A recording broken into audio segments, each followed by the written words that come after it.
The preceding program was paid broadcast. Any ideas, comments, and opinion expressed by the program hosts do not necessarily reflect the views and opinion of the station. The program and its producers are not affiliated with the station. Ang dinalan sa kasulatan sa aton sini nga adlaw makita sa mga kasulatan ni Pablo sa mga taga-Galacia kapitulo 6. Kag akon pagabasahon ang versikulo 3 kag 4. Ang pulong sa Dios nagpahayag sa aton sa Galacia kapitulo 6 versikulo 3 kag 4, kay kun bisan sinong tawo nagapakasino nga hindi siya si sino, nagadaya siya sang iya kaugalingon. Apang ang tagsa-tagsa magtilaw sang iya buhat, kag niyan ang kabangdanan niya sa pagpabugal mangin sa iya kaugalingon lamang, kag hindi sa iya isig katawo. I will trust thee. Amoyad to ang title sang kalantahon nga aton bag-ugid lamang nga ginpamatian. Kag ang ini nga kalantahon nagapahayag sang aton nga kahimtangan antes ikaw kag ako nakasugata sa kay Kristo bilang aton nga manuluwas. Kag kun ano kadako sang pagkambyo sang aton ni kabuhi tungod sang kaluwasan nga ginhatag sang Ginoo sa aton. Antes kita nakabaton sang kaluwasan, ang aton espirituhanon nga kahimtangan tam-an ka masubo. Kay kung lang taon naton sa Biblia, makasasala kita. Tanan-tanan kita nakasala sa tubangan sang aton nga Ginoo. Kag tungod sini nadula kita, kag nagtalang kita sa dalanon nga tuyo kag plano sang Ginoo nga dapat naton kuntani pagalaktan. Kag subong man nga maluya kita, wala kita sing anuman nga kusog, kabakod, kaalam kinaiya, abilidad nga maluwas naton ang aton kaugalingon gikan sa kaulipnan sa sala, gikan sa kapamakan sang sala. Apang nagapasalamat kita nga paagi sa kaluwasan nga ginbugay san Dios sa aton, paagi sa iya anak nga mo si Kristo Jesus. Ginhalad niya ang iya nga kabuhi didto sa krus sa Kalbaryo, sa katumbasan sang aton mga sala, sa kapatawaran sang aton nga mga sala, kag sa kabayaran sang aton nga sala. Nyan siya amo nagpasag-uli sa aton. Nangin matarong kita, kag subong man nga makasarang kita sa pagpalapit sa iya kag maglakat sa anuman nga dalanon nga gintugyan niya sa imo kag sa akon. Ini tanan-tanan tungod sa kay Kristo Jesus. Kag karon ang pamangkot, ano ang aton nga sabat sini? Ang aton nga kalantahon nagpahayag, Jesus, I will trust thee. Ginoong Hesus, magasalig ako sa imo. Anuman ang kahimtangan, anuman ang tinion, anuman nga duog, magasalig ako sa imo sa tanan-tanan nga tion. Amuman ini kuntani ang aton pangamuyo sang aton tagsa-tagsa ka mga tagipuson nga magsalig kita sa aton nga Ginoo. Kusabagay kung isasaon naton ang pulong sa Dios, Proverbs chapter 3 verse 5 and 6, ano dira ang ginatudlo sang sina nga dinalan sang kasulatan sa aton. Trust in the Lord with all thine heart, and lean not unto thine own understanding. In all thy ways acknowledge him, and he shall direct thy paths. Kung lang taon naton ang ini nga dinalan sa kasulatan, naghangkat ini sa aton nga magsalig kita sa Ginoo, magulat kita sa Ginoo, kag magpaidalom kita sa paginakop sa Ginoo, kag siya amo ang magapatinad kag magapakamaayo, kag subong man maghatag sang kahusayan sa aton nga pagpangabuhi. Kati amo ina ang handom naton nga may ara nga direksyon kag kahusayan ang aton nga kabuhi, kag aton ini nga makuha aton ini nga maangkon, aton ini maeksperiensyan kun una sa tanan sa tagsa katika nga ginahimo naton aton nga itugyan sa Dios kag saligan naton siya sa aton nga pagpanglakaton. So kabay pa nga yadto nga kalang tahon nakaaman sang aton subong pangununa sa pagpadayon naton sa pagtuon sa pulong sang aton nga Ginoo. Na magapadayon kita diri kag ang topiko nga aton subong ginatalakay amo ang walking courageously in a world of chaos. Ang pagpanglakaton naton nga may kaisog sa tunga sang kalibutan, sa tunga sang mga katawhan nga puno sang kagamo kag wala sing kausayan. Kag nga kun aton yang usasaon sa pulong sa Ginoo ang Kristohanon nga pagpangabuhi, isa ka aktibo nga pagpangabuhi. Busilingon sini samtang nagahulat kita may buluhaton kita nga gintugyan ang Ginoo sa imo kag sa akon. Amoy na may saka managbali amo ining ginabal niya. While we are waiting, we need to be working. Kag amo ina ang masapuan naton niya sa pulong sang Dios. May bulaton ni gintugyan ang Ginoo sa imo kag sa akon. Kag nga ang ini nga mga bulaton ara na pagkit sa pulong sang aton ni Ginoo. Kag sa siling nga ginatun-an naton sa buong Galatians chapter 6 verse 1 through 10. Ang kamatuoran diri nga masapuan naton, we need to be helpful. Dapat mangin mabinuligon kita kay nga aman subong nga kinanglanon kita sang aton utod sa Ginoo. Kay bisan pa sa iban man nga mga katawhan, subong nga ikaw kag ako kinanglanon man naton sila sa pagbulig sa aton. Kay amo ina ang ginatawag naton isa ka panimalay, nagabuligay.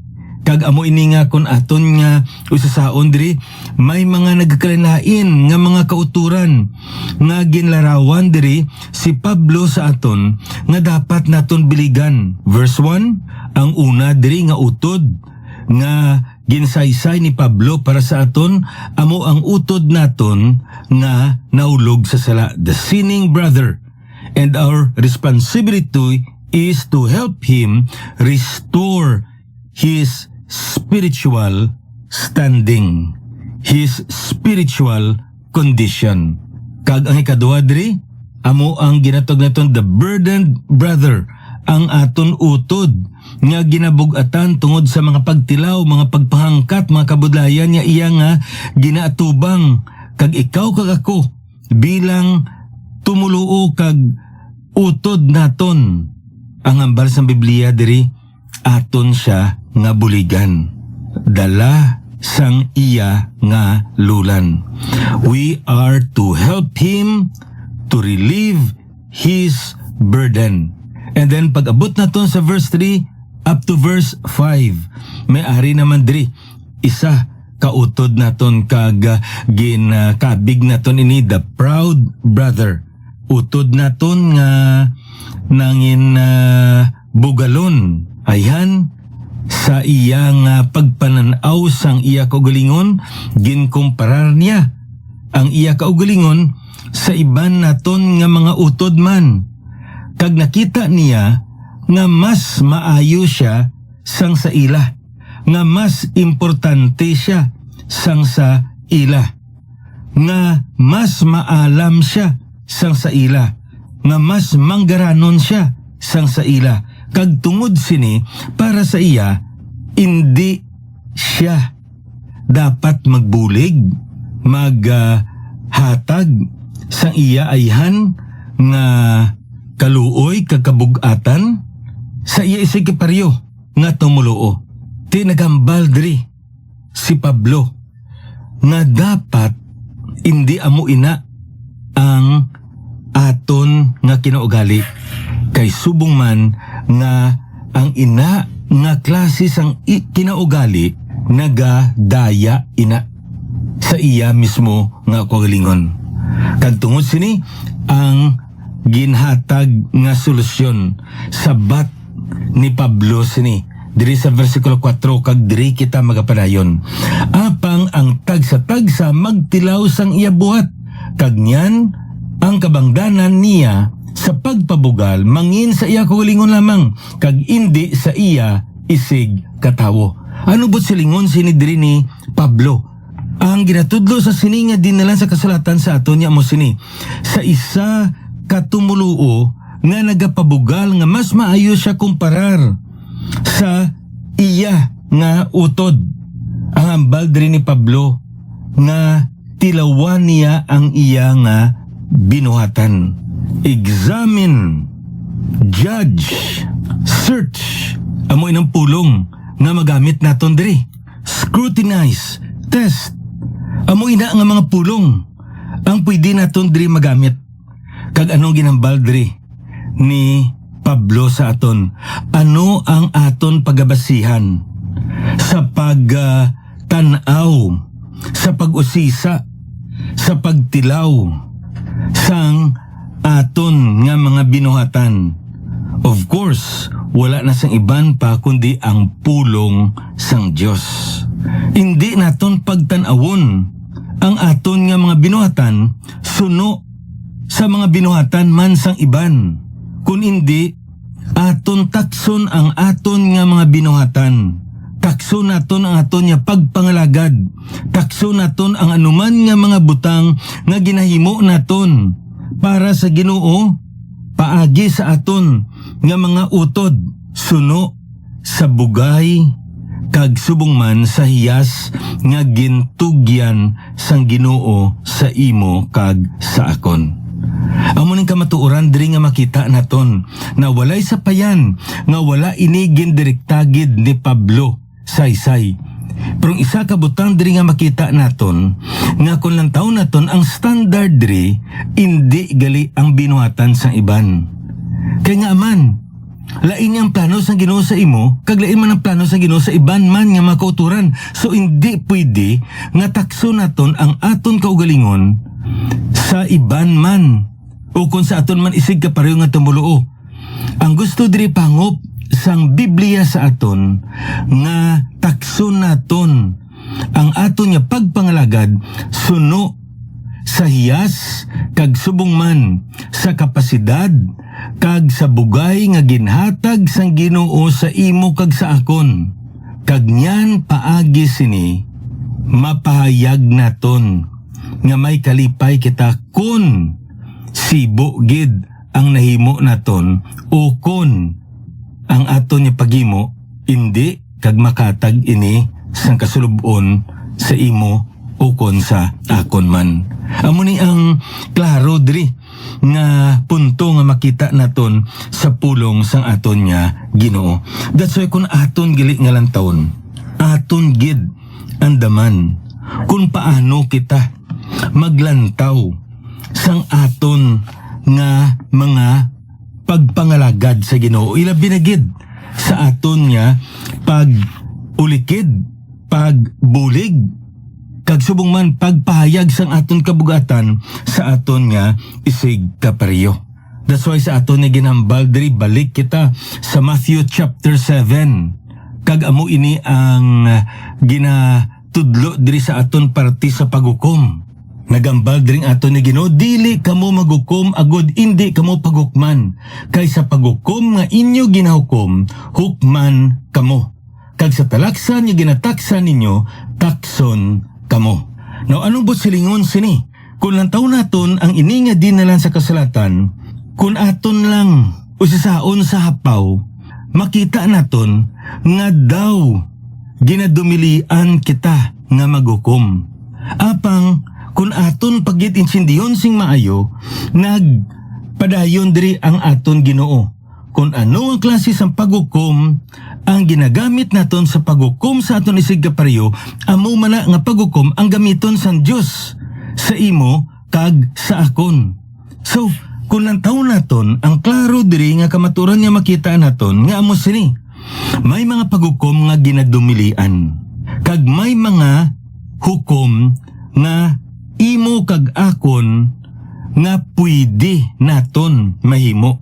Ginapahanugutan kita. Ano ini nga mga paghukom nga ginadumilian? Amo ini ang paghukom nga malaot nga paghukom. Paghukom nga indi sibo sa talaksan sang Dios. Sa piya kabahin, ano ya nga paghukom ang ginapanugutan kita? Paghukom nga maayo. Paghukom nga sibo sa talaksan sang Dios. Ang gusto diri pangop sang Biblia sa aton among prinsipyo sang pagsabog kag sang pag-ani, the principle of sowing and reaping. Kung anong ginsabog nimo, amo man inang pag-anihon nimo. Kung malaot ang imo nga paghukom, pagpakamalaot man ang ihatag sang Ginoo sa imo. Apang kun matarong ay mga paghukom, pagpakamaayo man ang ihatag sang Ginoo sa imo. Amoy na nga ang ginhambal diri ni Kristo Hesus sa aton nga antes ka maghukom, usisaon mo anay ang imo nga kaugalingon. Ti katulad sa sining tawo diri, nagambal siya niya kuhaon ta ang puli nga ra sa imo mata. Apang ang problema diri kay wala niya ginsapak, wala niya ginkilala ang balayanon, dim, dako nga kahoy ini. Uni ang silingon sini, no? Daw matawag naton ini balang pusti, no? Sa balay. Balayan ini, no? Kag anong ginambal diri? Yara sa iya nga mata. No? Kun lantahon gid naton sing maayo, do masubo gid ini nga kahimtangan. Kay nga aman, ang mata niya nakakita gid kun ano kadako sang yara nga nagakulap sa iya mata. Kay tam-an gid kadako ining balayanon diri, ining bim, ining kahoy diri. Pero wala niya to ginsapak. Ang iya nga ginsapak at tuya ang puling nga yara sa mata sang iya isig kaparyo. Na dumdumon naton nga ining pulong diri nga gingamit sa aton, mote and beam, no? Kung aton ning usasaon, nagapakita ini gali sang sala. Kung sa aton pa, nakita niyang gamay nga sala sang iya nga utod. Pero ang iya nga dako-dako nga sala siya kabuhi, wala niya nakita. O kung sa aton pa, iya maninay baluan nga masala siya pero wala niya ginsapak, wala niya ginhatagan sang dako nga pagtamod. Atong gamay nga sala sang iya nga utod, amo tuya ang ginhatagan niya sang pagtamod. Ti, ano ang botsilingon sini? Isa ka butang diri nga ginakondinar sang aton Ginoo nga amo sini. Seeing one's sin as bigger than my sin. Amo ning paglantaw naton sang sala sa iban nga dako pa kumpara sa aton niya nga sala. Tinong hambal diri sang aton ni Ginoo. Hypocrite.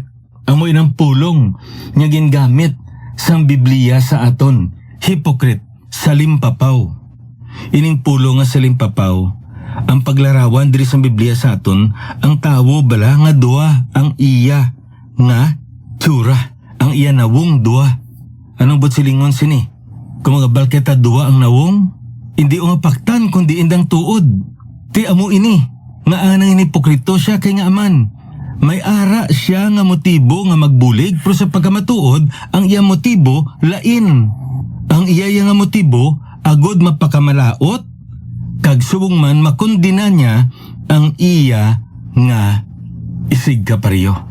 That's why kung ato niya lang taon, amo man ini ang natabo diri sa sini nga ginatog naton, utod naton nga bugalon sa Galacia Kapitulo 6. Hindi siya magbulig. Kaya kung sa aton pa nga mga pululungon subong, tinlo na ang akon kamot. Ngaiguan ko pa sa pagbulig sa akon nga utod. Ang munang botsilingon sa sininga din nalang sa kasulatan diri. Tinagambal dayon si Pablo nga dapat usisaon naton, tilawan naton ang aton nga mga binuhatan. Hindi sa talaksan nakon ukon nimo ukon kumparar naton ang aton binuhatan sa binuhatan sa iban, kundi kumparar naton, itakos naton, ipaanggid naton, ibasi naton sa talaksan sang Dios. Amo niya kun aton gali nga lantawon, masapwa naton ang kamatuoran diri nga makita naton halin sa sini nga dinalan sa kasulatan pagadto sa Matthew chapter 7 verse 1 kag subong man sa John chapter 7 verse 24. We need to be aware that there is a great possibility that we will commit evil judgment. Di karon ang pamangkot, paano kita makahimo sang matarong nga pagukom? Number 1, make the right judgment with the right heart. Amo nang ginambal nila.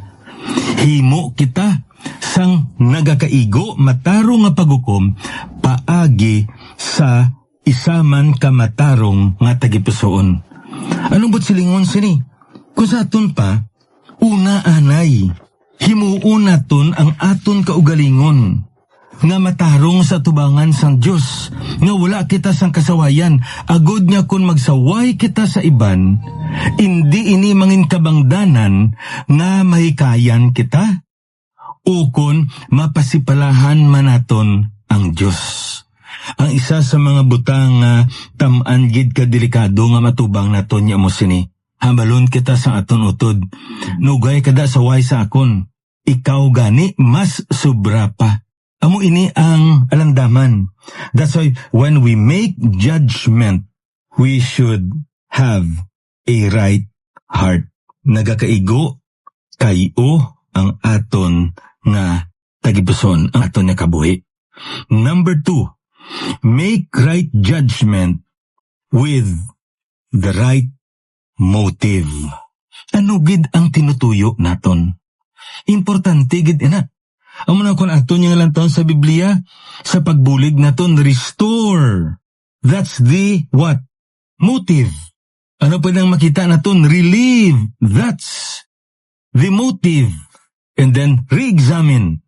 That's the motive. Amo ni nga importante nga ina nga butang magapabilin gid sa aton.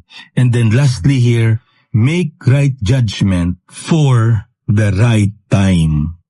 Nagakaigo gid. Kung kaisa kon hindi bala sa insakto nga panahon, sa hindi insakto nga okasyon, naibaluan naton isa ka butang nga masapwa naton, no? We need to praise in public and criticize in private. Kung kaisa gabaliskad kita, amo ina nga imbis insakto man tani ang aton motibo, galing kay hindi insaktong panahon, anong kakatabo? Nakaproblema pagid. That's why kung aton niya lang taon sa pula sa Ginoo, ang muna nga requirement rin ang ginambal sa Biblia sa aton, we need to teach him to re-examine. Kaya nga man, antes kita magukom sa aton isig kaparyo, tunan naton nga butang naton ang aton kaugalingon sa ila. Do they have such options nga ang mahukman naton sila? Do they have the knowledge nga ang mahukman naton sila? Do they have the experience? Do they have the maturity? Ina tanan-tanan ikonsiderar naton kay paagi sina mangin maalamon kita sa paglantaw naton sa aton nga pagtudlo sa aton isig kaparyo, sa aton tagsa-tagsa kapag pangalagad sa aton nga Ginoo. Ini ang aton subong nga pagtulunan sa pulong sang Dios. Sa liwat, ini niya abyan alagad sa kanginan. Pastor Neil Vilches ang Ginoo magapakamaayos.